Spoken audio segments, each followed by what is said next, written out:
Qual é a imagem do Brasil depois de mais de 2 décadas prometendo e, convenhamos, sendo muito mais relevante no mundo? Para o jornalista Paulo Sotero, do Instituto Brasil, do Wilson Center de Washington, tudo o que a economia brasileira fez de bom foi a razão do sucesso. Por isso, recuperar o prestígio agora passa pela correção exatamente de tudo que o governo fez de errado na economia brasileira.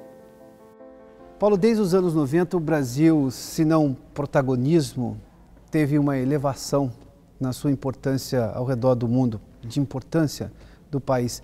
Fora do Brasil, hoje, aqui nos Estados Unidos, por exemplo, qual é o papel do país?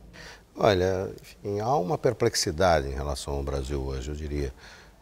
A partir da redemocratização, 30 anos atrás, depois, nos anos 90, com a estabilização da economia, eu diria até já na década dos 2000, com as políticas mais fortes, a chamada inclusão social, o Brasil se tornou, digamos, um sucesso no mundo, uma história de sucesso no mundo. Havia, desde o presidente Fernando Henrique Cardoso, uma disposição já muito clara de ter uma presença mais forte, uma presença internacional, e houve, a partir do presidente Lula, inclusive, uma estratégia, né, nesse sentido. O fato é que o modelo econômico brasileiro esgotou-se nos últimos anos, o Brasil parou de crescer, enfim, a própria diplomacia brasileira, refletindo um pouco o estilo da presidente Dilma, se retraiu muito. Ficou claro que o Brasil deixou de alcançar alguns dos seus principais objetivos, né, diplomáticos, seja no Conselho de Segurança, seja a negociação da rodada de Doha, da Organização Mundial do Comércio, seja uma afirmação de uma liderança aceita, né, nos países da América do Sul e da América Latina. Então, enfim, e os problemas se acumularam, houve os protestos de 2013, uma campanha eleitoral na qual o país se dividiu completamente, saiu dela, enfim, com a presidente reeleita, mas por uma margem muito pequena, enfim, e enfrenta hoje uma crise de estagnação econômica complicada. Então, tudo isso fez com que, digamos, o enredo que o Brasil vinha apresentando tenha perdido sentido, tenha, enfim, se esvaziado. E o Brasil hoje precisa, não é arrumar um novo enredo, o Brasil precisa consertar o que está errado no Brasil, e acho que todos os brasileiros hoje sabem o que é, e a partir de uma política bem-sucedida dentro do Brasil, que atenda, que dê as respostas ao que essa sociedade brasileira, que é mais participante hoje na economia, pede, a partir daí sim, acho que o Brasil conseguirá voltar a ter uma presença no mundo, enfim, que corresponda aos seus interesses. Mas isso foi um recuo por erro de estratégia, um recuo porque os competidores, digamos, outros países que também tinham o mesmo objetivo foram mais eficientes? A que se deve exatamente essa mudança de caminho? Eu acho que o Brasil descuidou da economia, em primeiro lugar. A diplomacia no Brasil, a política externa no Brasil sempre teve uma base econômica muito forte ligada ao desenvolvimento do país. Isso está, enfim, os diplomatas brasileiros aprendem isso no Instituto Rio Branco. Na medida em que a economia começa a, enfim, dar menos resultados, e isso aconteceu a partir da crise mundial de 2008, que foi um momento no qual o Brasil deveria ter provavelmente mudado de estratégia, e de uma estratégia, enfim, voltada para o estímulo ao consumo, que foi o que aconteceu no Brasil já no presidente Lula e continuou no primeiro mandato da presidente Dilma, o Brasil seguiu nessa estratégia e, enfim, demorou muito para voltar-se para uma estratégia voltada ao estímulo do investimento, com a maior capacitação do país, com maior produtividade, com capacidade de competir. Os outros países, inclusive os países do nosso entorno, como o Chile, como o Peru, como a Colômbia e o próprio México, voltaram-se, enfim, para os eixos mais importantes da economia, conseguiram avançar mais do que nós em reformas estruturais e, resultado disso, enfim, o Brasil ficou numa posição de desvantagem. O Brasil continua, é claro, a ser o grande país que é, a 7ª economia do mundo, mas ocupando um espaço na economia mundial que é menor hoje do que era alguns anos atrás. O país tem, obviamente, capacidade de reverter isso, e eu creio que é disso que se trata quando a presidente Dilma Rousseff reverte completamente a direção da sua política econômica. Em relação ao seu próprio primeiro mandato. Em relação ao seu próprio primeiro mandato, chama o Joaquim Levy, um respeitado economista, para fazer o quê? Para reequilibrar as contas do governo, as contas do setor público, enfim, restaurar a credibilidade da política econômica do Brasil e organizar e preparar o caminho para uma nova etapa de crescimento com sustentabilidade. Porque, como ele diz, e todos nós sabemos, é disso que depende manter políticas de inclusão social, elevar o nível, a qualidade de vida das pessoas no Brasil. Essas medidas do novo Ministério da Fazenda, da nova economia da presidente Dilma no segundo mandato, são medidas absolutamente nada populares. Aí a minha pergunta vai no sentido inverso. Foi populismo, então, o que ela adotou desde, na verdade, o segundo mandato do Lula e o primeiro mandato dela, em que a economia se desvirtuou do seu caminho? Foi, enfim, parte claramente de um projeto político do Partido dos Trabalhadores e dos seus aliados, se manter no poder e fizeram... A qualquer custo. A qualquer custo. E o custo é alto. O custo claramente é alto para o país e agora o país terá que arcar com as consequências disso e, enfim, a própria presidente parece ter se dado conta, porque o que ela fez ao nomear o Joaquim Levy foi uma guinada de 180 graus nos rumos da economia, num rumo que me parece mais acertado. É sacrificado, certamente é sacrificado, quer dizer, o Brasil não precisava ter feito o que fez no primeiro mandato, por exemplo, ter investido bilhões de dólares do BNDES, escolhendo campeões nacionais em diferentes áreas, porque claramente essas políticas, hoje nós sabemos, não deram certo. Poderia ter havido uma estratégia mais eficiente no uso dos recursos públicos, mas esse é o passado. Agora trata-se de reconverter, buscar um novo caminho, numa situação obviamente mais difícil, em que também a economia mundial não ajuda muito. A gente tem problema de compreender o papel do Brasil internamente, embora tenhamos essas aspirações de ter assento no Conselho de Segurança da ONU, de ditar cartas na Organização Mundial do Comércio, enfim, mas falta-nos compreensão de que a gente precisa resolver os problemas domésticos de vez, ou seja, criar bem-estar social real, questões relacionadas à educação que vão garantir a produtividade do país lá na frente. O que falta para compreender isso? Ou compreendemos e sucumbimos ao populismo? Eu acho que essa dicotomia de que o Brasil pode ter uma política externa que seja desconectada do que acontece no Brasil, isso pode funcionar durante alguns tempos, especialmente se você tem um líder com o carisma, com a capacidade do presidente Lula, isso pode até funcionar por um tempo. Mas depois a mágica se desfaz. Eu acho que o Brasil, eu pessoalmente, acho que o Brasil só se resolve internamente como democracia, se tornando mais democrático, o que significa tendo, enfim, tornando as pessoas que governam mais responsáveis pelo que fazem diante da população.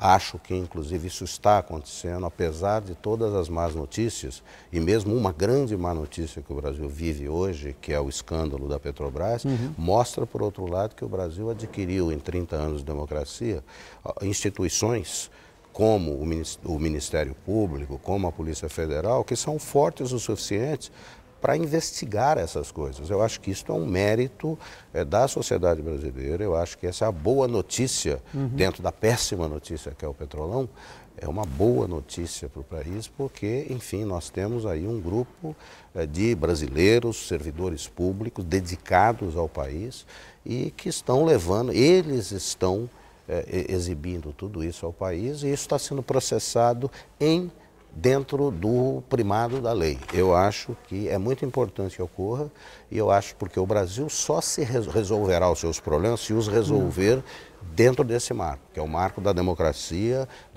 do primado da lei, the rule of law em inglês. E eu acho que é a partir daí que o Brasil se projeta, porque as pessoas fora sempre olham o Brasil e veem, quer dizer, nas grandes questões que o mundo enfrenta, e o mundo a partir de agora enfrentará grandes questões globais, que já enfrenta. Eu dou alguns exemplos. Por exemplo, mudança climática.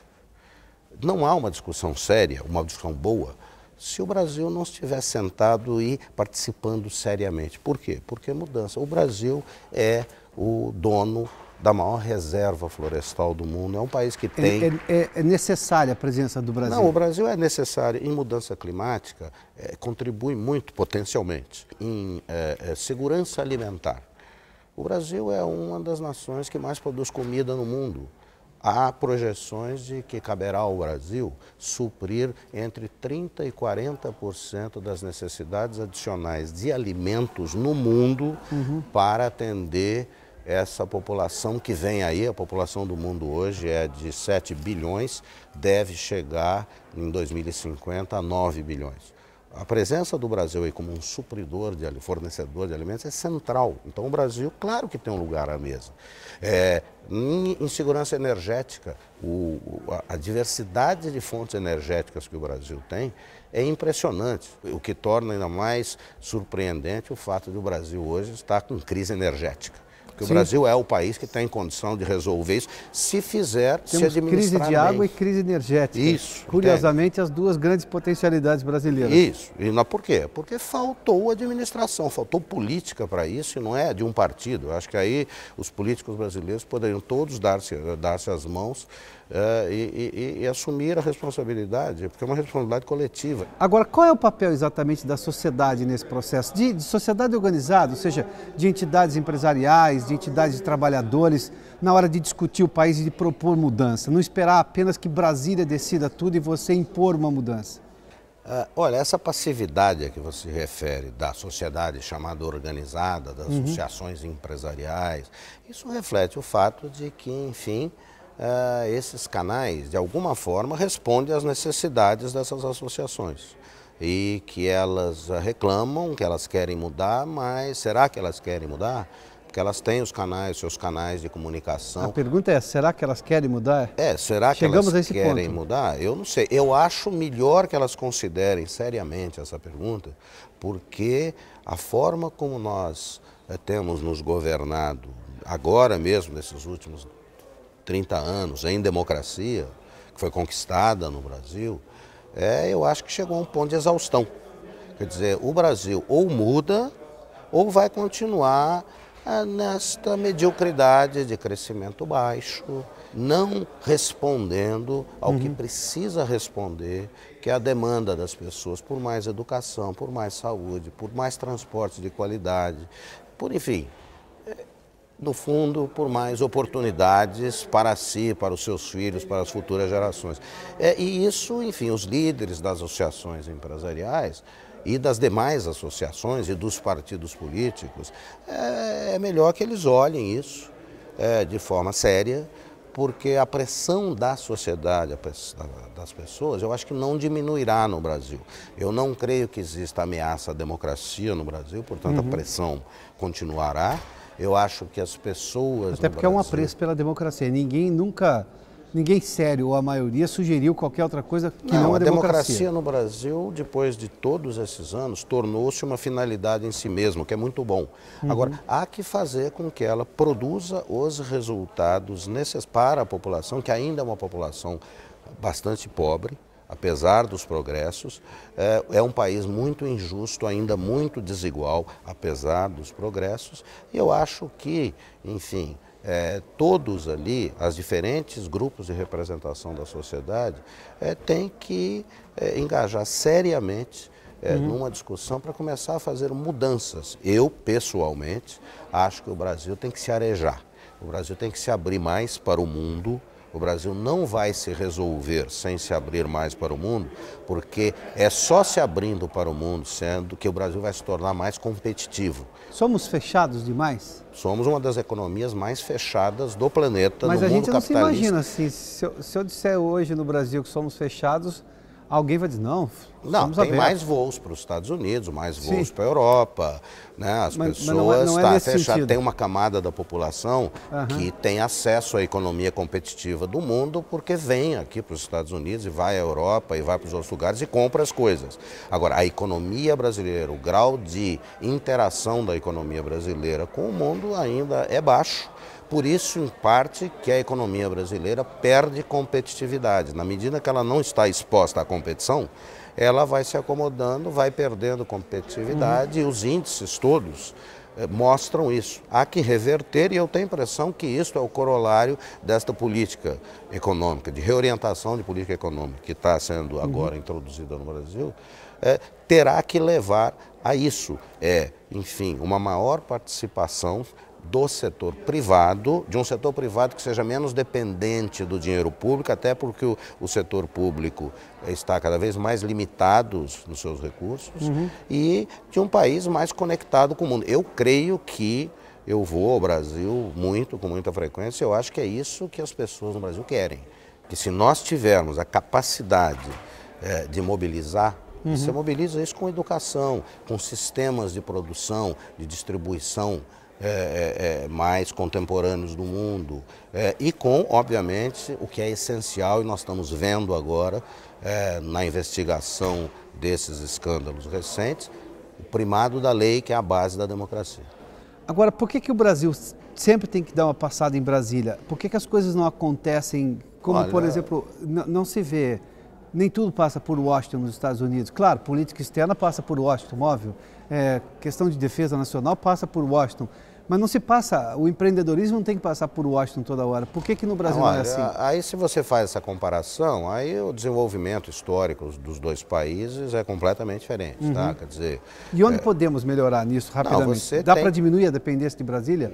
Tem que diminuir, até porque Brasília está ficando, enfim, cada vez mais limitado nos seus recursos. O Brasil tem que de certa forma, de se privatizar, quer dizer, de confiar mais na iniciativa dos empresários, das pessoas, das pequenas e médias empresas, aliás, que no Brasil, como aqui, são as que geram mais emprego. Agora, o que o Brasil tem feito, e isso é uma tradição brasileira, isso vem lá de trás, o Brasil muitas vezes privatiza o bem público, isso não pode acontecer. É o que aconteceu agora nesse horroroso escândalo da Petrobras, que é um patrimônio nacional, que é um bem público e que está sendo usado para fins particulares, seja de pessoas, seja de partidos políticos. Isso sim, e eu acho que este episódio coloca o Brasil diante, enfim, do problema. Será que o Brasil vai aprender, as pessoas, a sociedade brasileira vai aprender as lições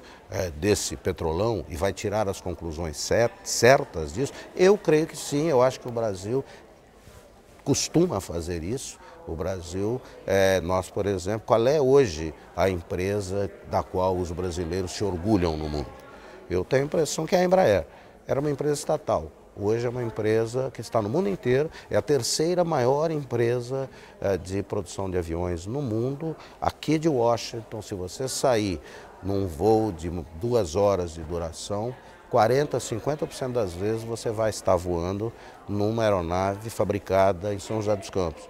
Quer dizer, nós temos o exemplo, nós temos os exemplos negativos, nós temos o exemplo da Embraer, nós temos o exemplo da Natura, nós temos o exemplo da Marco Polo, de várias empresas brasileiras. Hoje há o quê? Umas 30, 40 multinacionais brasileiras no mundo, estão se abrindo. A Gerdau, por exemplo, fabrica aço, produz aço em 19 estados dos Estados Unidos.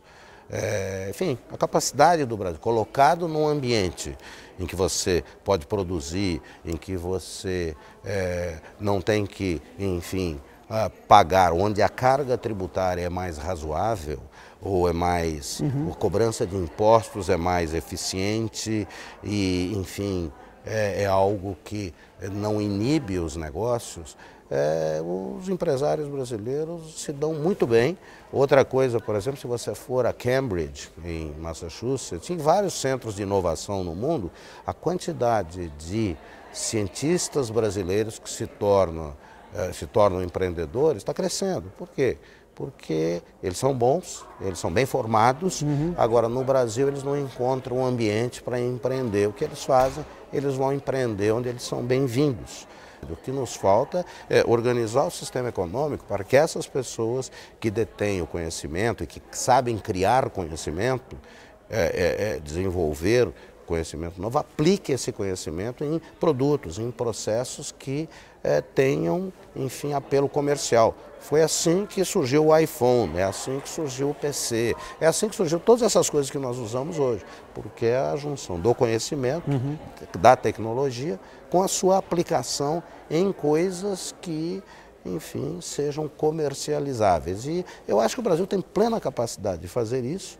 Eu acho que o caminho em que vínhamos estava equivocado, demos com os burros na água, é uma crise, não é uma crise, enfim, terminal, longe disso, quer dizer, é uma crise que o Brasil pode superar. Eu tenho a impressão que essa é a motivação da Presidente da República e das pessoas que a cercam hoje ao reorientar a política econômica. Eu creio que vem também aí uma reorientação da própria política externa. O novo chanceler, o Mauro Vieira, que enfim foi aqui embaixador, esteve aqui muitas vezes no Wilson Center, disse no seu discurso de despedida em Washington que nós precisamos ter uma política externa que, sem abandonar os seus princípios tradicionais, de ser uma política externa universalista, né, enfim, o Brasil é um país que quer se relacionar com todo mundo,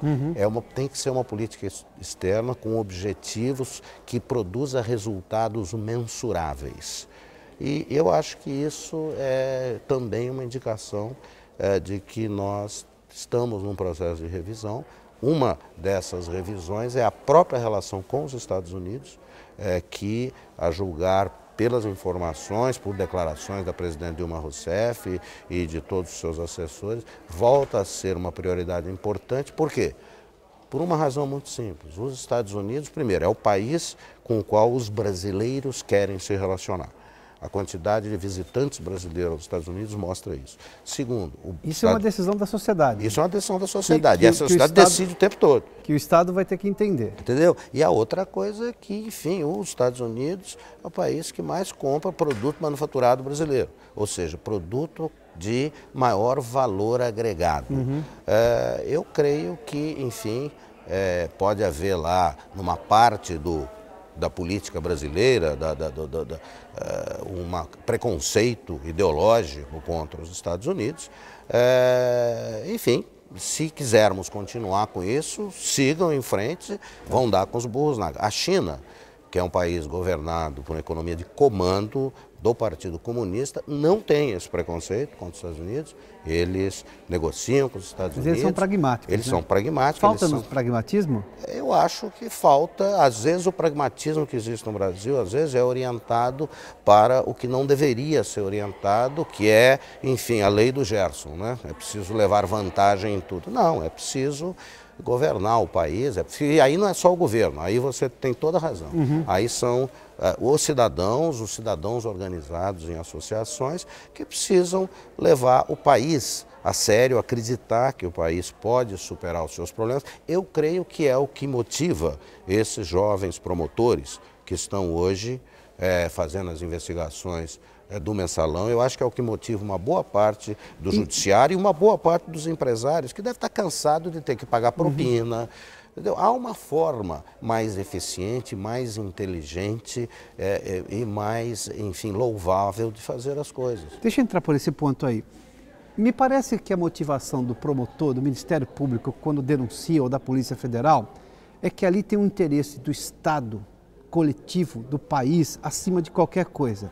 Usa as ferramentas criadas na Constituição para poder investigar. Quando uma instituição vai lá e pede ajuda ao Congresso, ou pressiona o Congresso para negociar alguma coisa de uma forma mais rápida, enfim, para as coisas andarem mais rápido, até porque são muito lentas, Não há um endeusamento da classe política, sempre com muita cerimônia, pouco pragmatismo nessa hora? Escuta, precisamos fazer uma coisa, isso aqui precisa andar, porque há uma série de empresários ou empreendedores ou cidadãos que precisam de emprego, Olha, enfim. veja, este tipo de busca de influência junto aos políticos e esse endeusamento, isso não é só do Brasil, isso acontece aqui, isso acontece em qualquer democracia. Tá? O que você precisa ter um processo político que te permita renovar sempre, tá certo? Nós temos um processo político viciado, um sistema político que gera o quê? 32 partidos políticos, com aparentemente 43 inscritos. Por quê? Porque tem um comércio de tempo em televisão e de outras... E fundo partidário. E de um fundo partidário que gera isso. Isto foi decisão tomada livremente pelos brasileiros eleitos e criaram esse sistema político, que é um monstrengo e que precisa ser mudado, só pode ser mudado no Brasil, pelos brasileiros, enfim, e isto vale, eu creio, que para outras coisas. Não se trata de achar que o Brasil é uma coisa, nada funciona. Aqui também há, enfim, formas, grupos de pressão que tentam influenciar o processo político. Os americanos estão altamente desiludidos, aliás, com o seu sistema político hoje, com os seus governantes. Há um impasse enorme no Congresso americano sobre, enfim, como governar o país, porque o país também está numa fase de transição.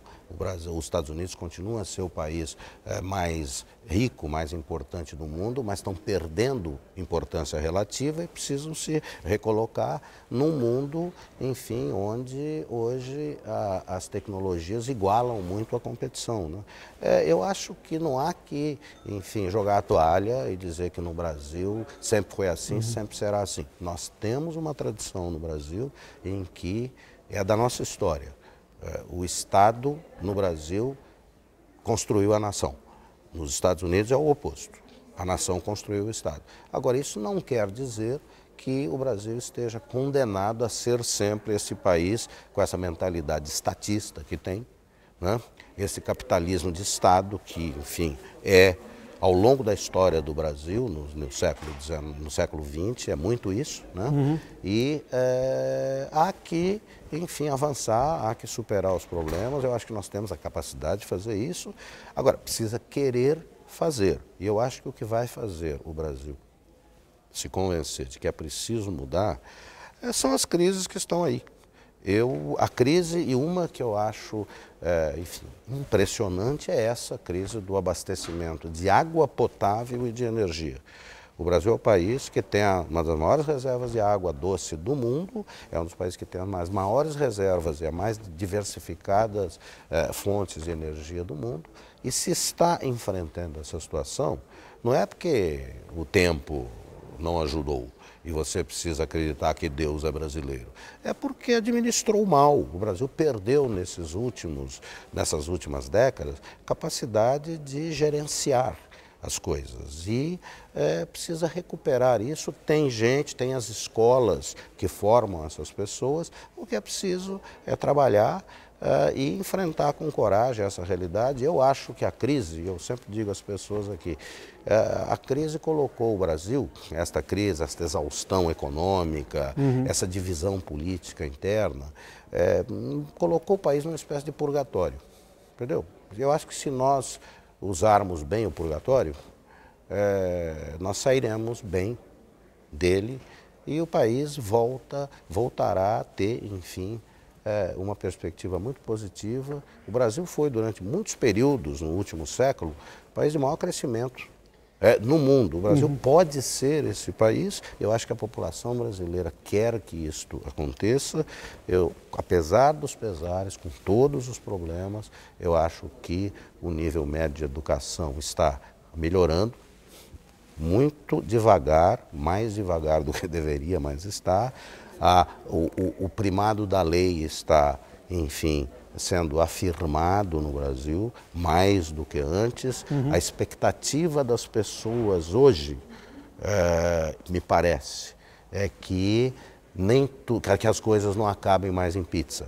Até o mensalão, todo mundo dizia no Brasil, os jornais, que isto vai acabar em pizza. Começou o Petrolão, não vi ninguém ainda dizer que o Petrolão vai acabar em pizza. Porque viu-se um exemplo. Viu-se um exemplo. E é assim que se constroem essas sociedades, essas democracias. Deixa eu fazer uma última pergunta. Falta comprometimento ou eficiência para o caso brasileiro?